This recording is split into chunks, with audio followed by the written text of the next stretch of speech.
What is going on, beautiful people? Welcome to another episode of Story Time with Lee Hammock, your favorite self-aware narcissist. Today, we got a woman said her narcissistic ex pursued her because she was a people pleaser. So I'm going to put it on the screen right here. Y'all can read along with me, and we're going to break it down afterwards, y'all. It's not too long either, so shout out to her. If you want information to send your story in, wait till the end of the video. It will all be revealed. I recently got out of a narcissistic relationship. When I first met him, he was charming and talkative. Aren't they all? Which probably explains why he thrived in sales. Despite my initial reservations, I gave him a chance. Trust your intuition, y'all. I'm gonna break it down later. Despite my initial reservations, I gave him a chance. I never imagined he could be a narcissist because I didn't think he was strong or smart enough to manipulate or control me. However, after 5 months, I realized how wrong I was. My therapist had been advising me to watch for red flags like love bombing and pretending to listen just to use my words against me. I had gut feelings, but didn't trust myself. However, it was my unmet needs that I didn't want to let go of. Eventually, I understood that he targeted me because he sensed I was a people pleaser. That's the title, isn't it? He sensed I was a people pleaser, struggling with my own identity while in therapy. So she's in therapy, y'all. If y'all didn't hear that. After a disastrous birthday trip I had planned for him to New Orleans, I decided it was time to put myself first. I blocked him, but he started stalking me and trying to expose me to my family. Then one day, I just stopped hearing from him. That's when the real work began because I had to confront the fact that I thought I was missing him. In reality, I wasn't missing him. His behavior was horrible. I was missing the initial feeling he gave me when we first met. I realized I was chasing that initial high, much like an addiction, and experiencing withdrawals. Now, whenever I feel overwhelmed by missing him, I surrender my feelings to God and take it one day at a time. I am so thankful for your videos, along with therapy and the book, The Laws of Human Nature. I am now on my journey to healing. Shout out to her, y'all. Shout out to her. Let me slide back to the middle. Kill this dead space. Shout out to her. But y'all, yes. Always pay attention to the red. So shout out to her for being in therapy. I think because she was in therapy, it helped her get out of this relationship a lot faster than what most people would have gotten out of it as. Got out of it with, because what she has going on, y'all. Like, seriously, I feel like because the stuff that she learned in therapy helped protect her in this situation right here.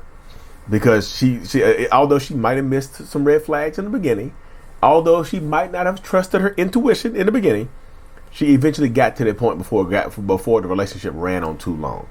Right? She stopped questioning herself. She stopped gaslighting herself and allowing herself to be gaslit and manipulated.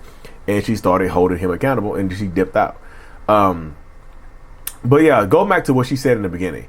She didn't think he could be a narcissist because he wasn't strong or smart enough to manipulate. Yeah, you don't have to be smart to be a manipulator.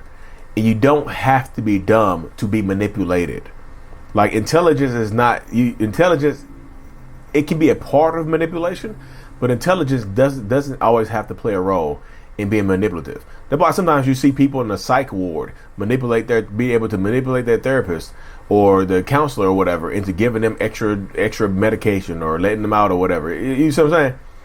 Intelligence isn't always a prerequisite to not be manipulated. So don't think that because you might be smarter than somebody else, you might be more educated than them, that you are impermeable to manipulation, because they can and will manipulate you. They can. You may. So they can be done. They don't have to be as smart and do that right there. You know what I mean? It's just in this space right here. So don't feel bad about getting manipulated. But he thrived in sales. Yeah, there are a lot of overt malignant narcissists that absolutely can thrive in sales, because part of sales sometimes can be manipulation, convincing you that I am the best of what I do, and this car or this truck or this insurance or this, whatever it is they're selling to you is the best. So narcissistic people can be very good at manipulating other people into buying things that they might not even need. You know, they got that salesman spirit, they got that salesman mouth or the voice or whatnot. But this type of stuff happens. So I'm glad you, like I said, because your therapist told you to watch out for the red flags like love bombing and pretending to listen just to use my words against me. Yes, a lot of narcissists will absolutely. I think this is what happens right here, y'all. So many people get into their heads that narcissists make everything about themselves that they don't realize that there are a big cluster of narcissists who just listen, who are extremely analytical people, and they use their analytical mind to analyze and manipulate people, right? To study people, to determine what people need and what people want. That's how they get a lot of people right there, y'all. That's how they manipulate a lot of people. They study to get what they want from people, and then they just take what they want. You see what I'm saying? That does happen quite a bit. But then, yes, narcissistic people ruin. Not only do they ruin your birthdays, there are some narcissists that absolutely will ruin their own birthdays. Like their own birthdays are not exempt from being ruined.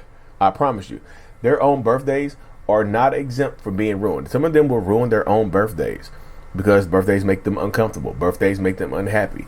Like birthdays are just another marker that they show that they themselves are getting older. They don't want to get older. So their birthday means I'm getting older. I'm old. You see what I'm saying? That's the mindset of it all right there. But yeah, I'm glad you seem like you're super self-aware because you understand that sometimes you get targeted because you're a people pleaser. You mean, and sometimes you get they target people that are smarter than them as well, people that are more successful than them, people that are more attractive than them.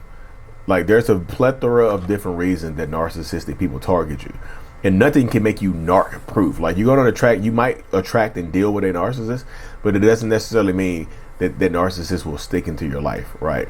You know, it doesn't mean that they will break through the barrier. And yes, you don't miss him. Like I said, that's the trauma bond speaking. Like breaking the trauma bond is absolutely like kicking a drug habit. It takes a while to break through. You know, I'm happy she broke through, happy she got out of it, because that's a very, very difficult thing to deal with. A very, very difficult situation to deal with in its whole. Because yeah, going to God can definitely help you out if you trust and believe him. But you get a lot of narcissists out here too, y'all, that will use God as a tool of their own manipulation.